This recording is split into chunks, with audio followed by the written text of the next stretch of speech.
Hi, Charity Simmons, PSP fitness instructor from Cold Lake Air Base.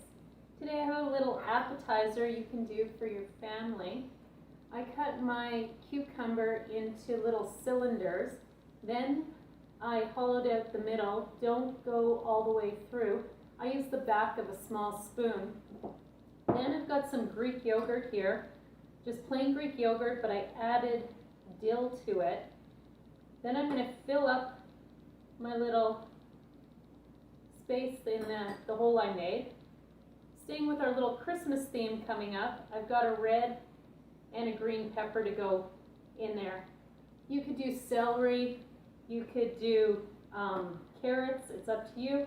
Whatever you want to put in there for a veggie.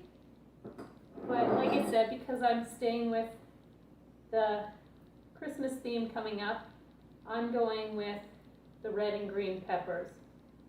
So play around with it, do whatever you like. Anyway, nice little, easy, fast appetizer. It's got a little Christmas kick to it.